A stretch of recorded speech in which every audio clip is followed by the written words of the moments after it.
During his presidential campaign, Donald Trump repeatedly railed against the worst deal ever, as he called the Iranian nuclear deal. His administration seems determined to follow through on that promise, whether by withdrawing from the JCPOA entirely or taking a more confrontational approach to Iran in other areas. Yet the Iran nuclear deal is working. Though there are several alternative approaches that the Trump administration could take towards Iran, none of them are likely to succeed, and all of them are likely to worsen U.S.-Iranian relations while inflaming the Middle East even more. The first alternative option the Trump administration could pursue is renewing or adding economic sanctions. There are a couple of problems with this. First of all, US allies, who strongly support the nuclear deal, are opposed to new sanctions on Iran. They believe the deal is working and will blame the United States if it fails.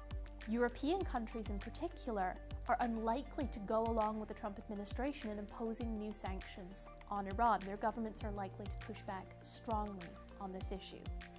And finally, sanctions rarely work in producing policy change.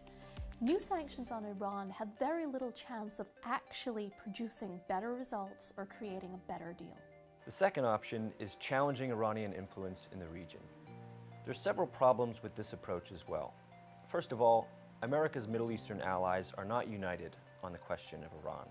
There are no coherent group of forces in the region that we could rely upon that could easily push back against Iranian proxies or influence. This strategy also puts more of the burden on the United States, pulling us deeper into regional conflicts, undermining the campaign against ISIS, and increasing the risk to U.S. forces deployed in the region. The third alternative option for the Trump administration is so-called regime change from within, a strategy that would back Iranian pro-democracy groups in their quest to overthrow the Iranian regime. Again, there are problems with this approach. Most of the groups that are suggested by advocates of this approach are either insignificant, unpopular, or unwilling to work with the United States. Academic research in recent history also shows that regime change rarely works, and when it does work, it typically doesn't produce a stable, friendly regime. Fourth and final option is direct military action.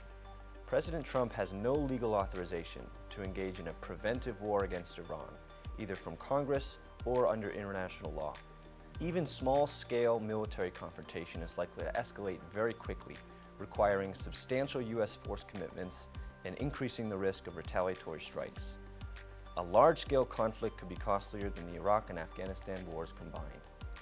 Finally, attacking Iran after the successful signing of the nuclear deal will only add to global suspicions that the United States engages in regime change without provocation and cannot be trusted to uphold its commitments. And this will only increase the incentive for states to seek a nuclear deterrent. So what's the alternative?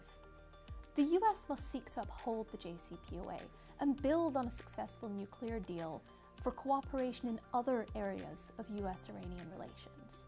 This process might not solve every problem that we have with Iran today, but continued engagement is the best way to ensure better relations over the long term.